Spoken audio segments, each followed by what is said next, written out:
Hello everyone, I'm Wendell Jones and welcome to this edition of the program. The platform on this program, we examine national issues, and today on our program we have three wonderful ladies here who are going to tell us all we need to know about breast cancer in the Bahamas. Wow. Breast cancer and the activities of the Cancer Society, the activities of Sister Breast Cancer Support Group. Andrea is the president of Sister Breast Cancer Support Group, and she is accompanied today by Veronica Duncanson and Erika Robinson.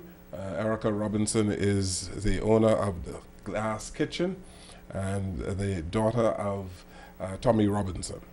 Ladies, welcome to the program. Thank you so much. It's good to be Nice to here. have you all here today.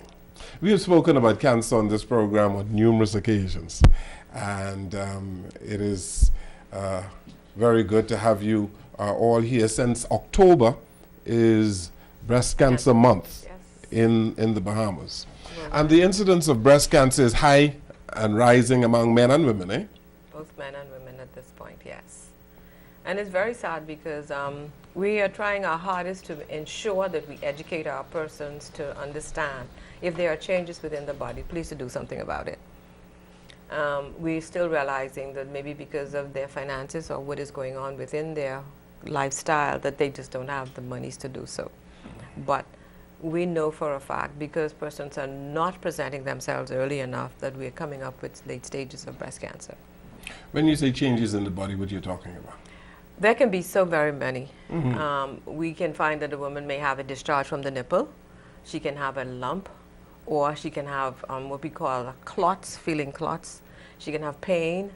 It just depends. Or you can have dark spots. It really depends on the actual breast itself.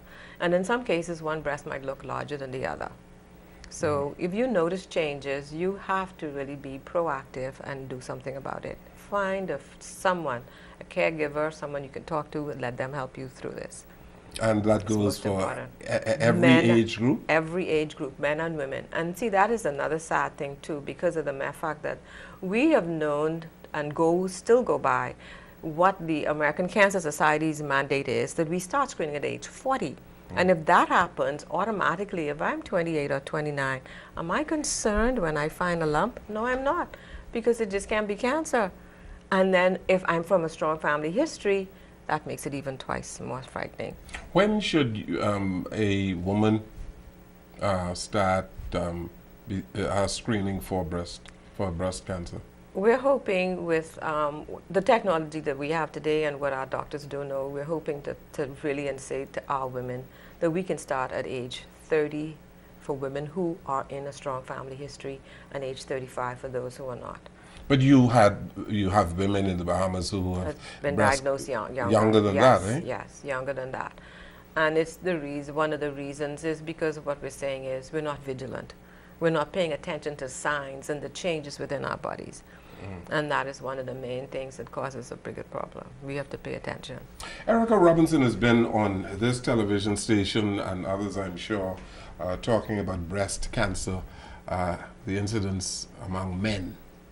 And I'd like for you to speak to that, since your father had breast cancer.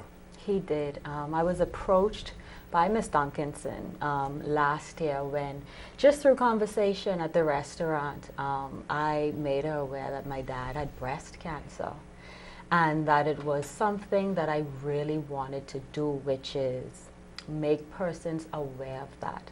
Simply because there was a lot of misinformation out there stating that he had died from stomach cancer. Yes, he was first diagnosed with stomach cancer at the age of 70. He was diagnosed at an early stage. He was able to beat the stomach cancer. 4 years later, however, he was diagnosed with breast cancer at stage 4. And he fought this battle with integrity. He fought this battle to the very end. But of course, it was just too late.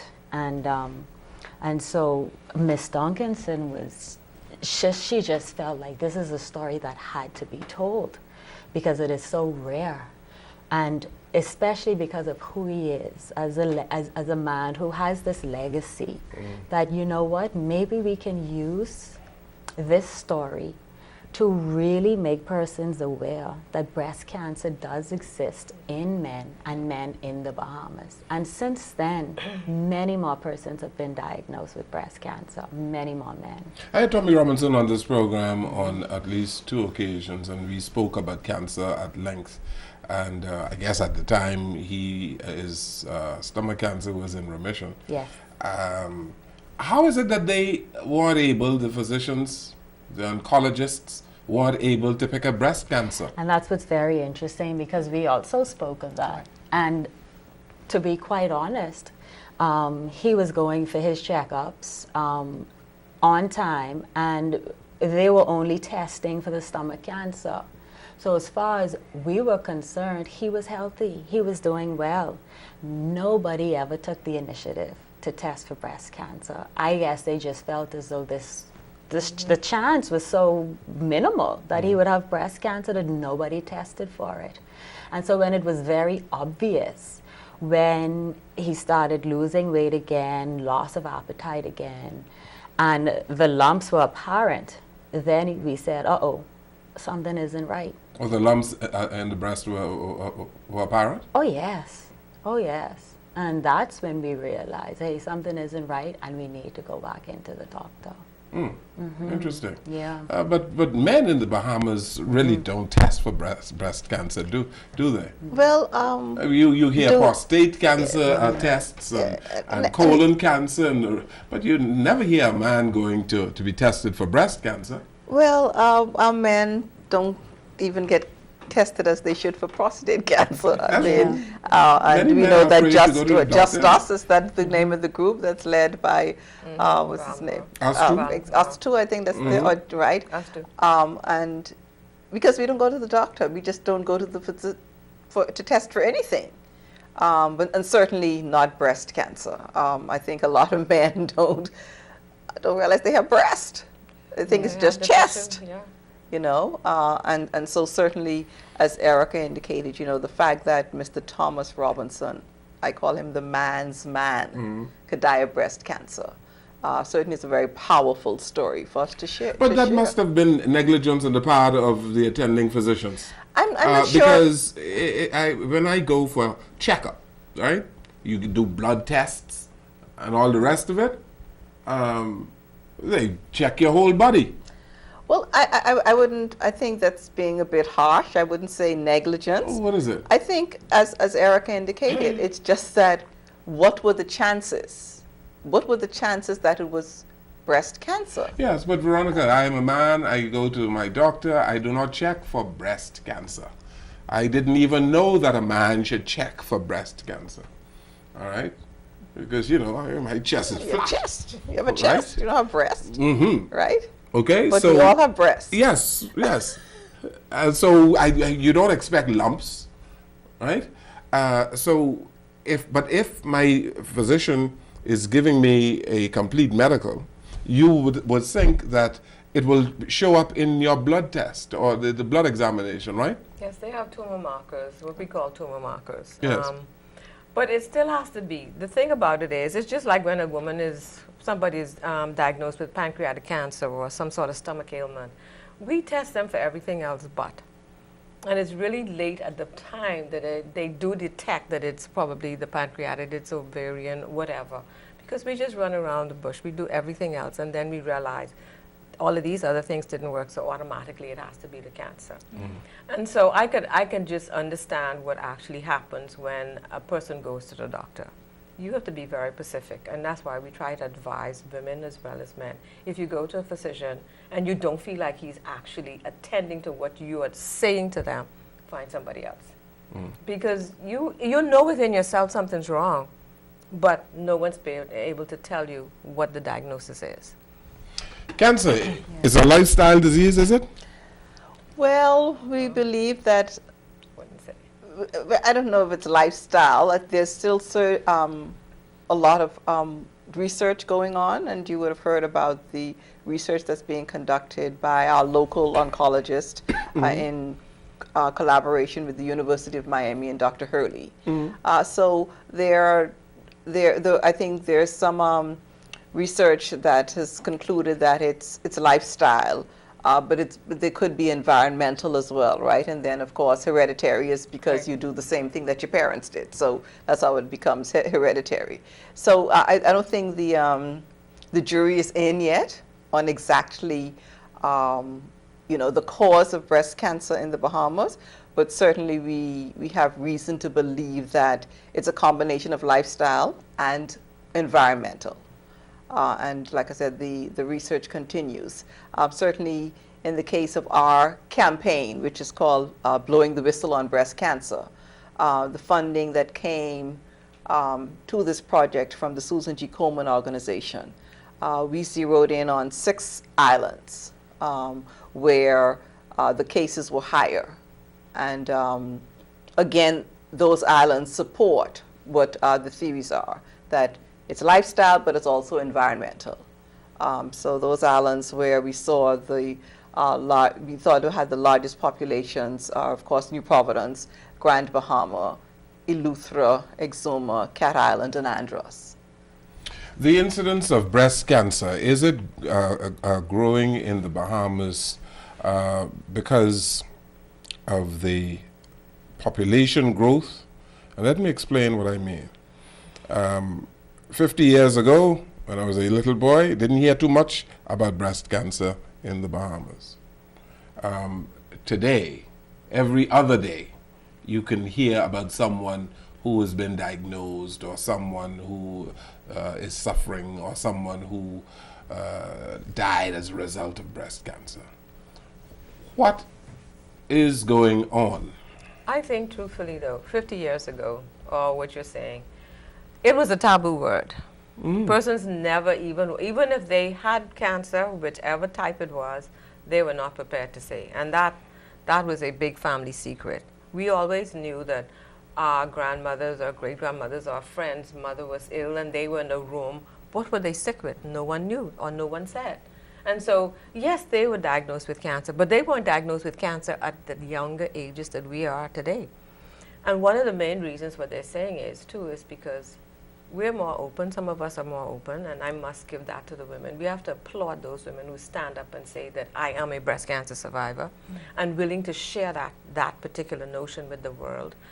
Then secondly, we find out that if my grandmother was diagnosed at age 50, her daughter, which is my mother, is going to be diagnosed at age 40. Me, the daughter, the granddaughter, is going to be diagnosed at age 30, 10 years earlier down the line. And so that's one of the main reasons why, if it's in a strong family history, we're coming up with the younger women. So that's one of the things. But truthfully, years ago, it was a taboo word. Nobody wanted no one to know that for what reason? It isn't something that you cost on yourself. You didn't ask for it, but it's here. You have to learn to live with it. And I think, too, 50 years ago, it was a different world. Certainly, it was a different Bahamas. Basically, persons who grew up 50 years ago grew up in eating organic food, what they now call organic food. You ate things from the soil, and you got your fish from the water, and you raised your chicken. So you're agreeing that it's a lifestyle? It's a lifestyle. And the truth is, over the last 50 years with technology, and to use the words of my spiritual father, the late Archdeacon Thompson, we've taken the worst from other cultures as opposed to taking the best. So what we grew up on that was good for our grandparents and our parents, we've discarded, and we have taken on like a lifestyle that's anti our culture, really. And so now, 50 years later, the same other culture is now telling us that, oh, these things are organic and they're good for you. And what are they talking about? They're talking about stuff like watermelon that you should be eating, cantaloupe that you should be eating. You should be, what do they call it now? Cleansing. Well, cleansing is no more than every Saturday morning, Mommy make you have bitters.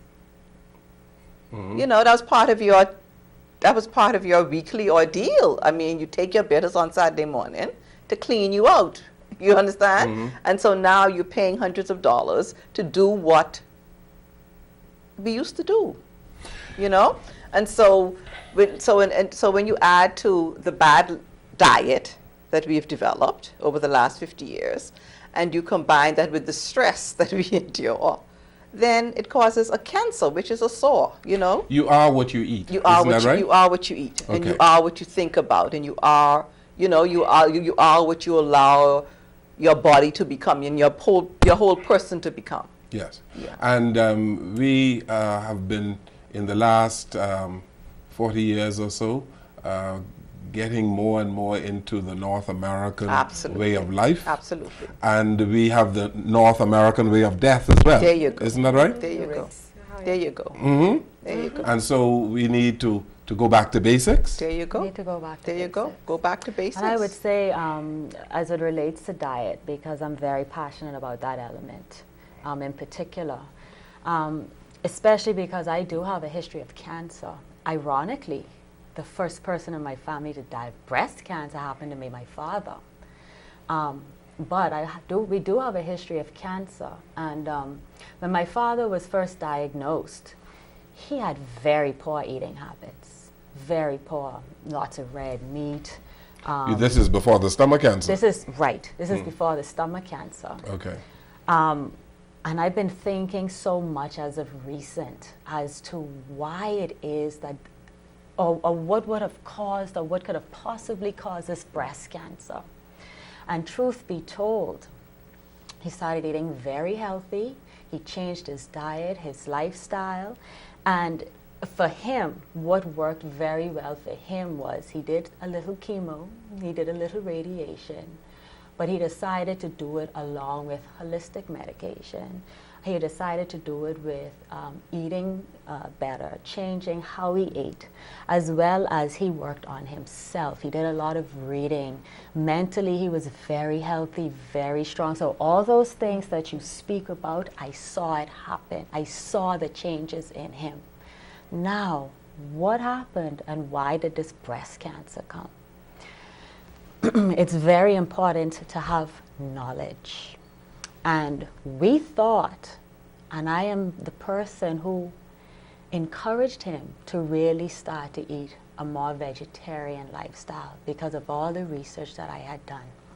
I had also encouraged him to eat a lot of fish because of all the research that I had done. But what I did not do was research the ingredients of tofu and veggie burgers and soybean. Soybean is very high in estrogen, and what I knew about soybean is that it was very good for you. It is very good for women, but it creates an imbalance in men. It is high in estrogen. And so this is something now that I'm thinking about and saying, well, maybe we thought we were doing such a good thing. But in hindsight, it could have been the soy. So it's very, very important. One thing my dad always said to anybody who came to him and sought help, because my father was amazing. During his time of illness, the only thing that he wanted to do was help others, encourage others, support others. And he always said to them, your method may not be my way. You must know who you are, what works for you. But here's the information, and you decipher that. Along with your family, you decipher that. For him, he knew what was best for him. But this man would really come to my shop on a daily basis, and his favorite meal of all time was the veggie burger.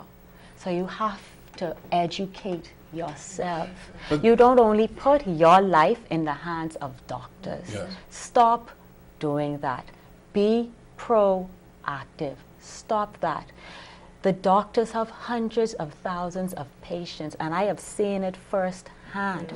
I have seen the treatment and the care my dad received simply because he asked the questions. He found interest, as well as his family, and doctors love that.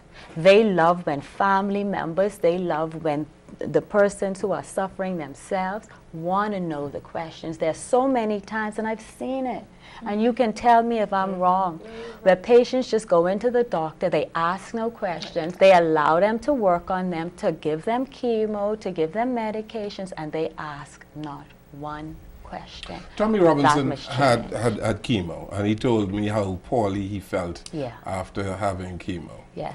And I just wonder the extent to which his immune system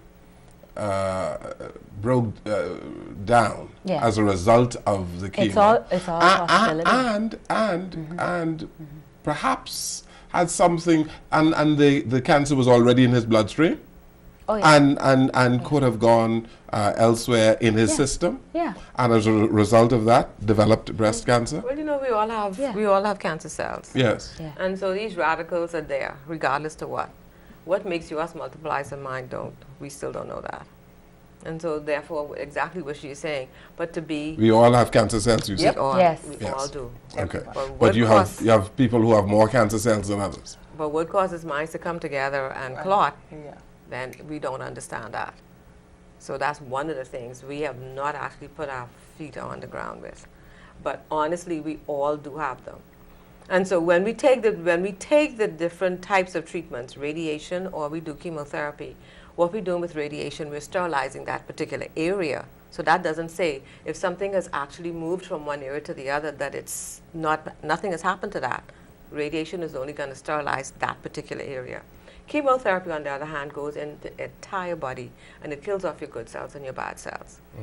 And so what actually happens is the good cells would regenerate and come back. What they're hoping is that all of the cancer cells do die, which in some cases they don't. They lay dormant. They might be dormant sitting there. And it's the clotting of the cells that they lead come together. to They call them clusters. They come together as clusters. Yes. And so they just start to come together. For what causes it, we don't know. Okay, let's take a break here. This is the platform, and I'm having an interesting conversation with three ladies who are working very hard in this country. October is Breast Cancer Month, and Sister Breast Cancer Support Group is very much involved, and we are delighted to have them here today. We'll come right back.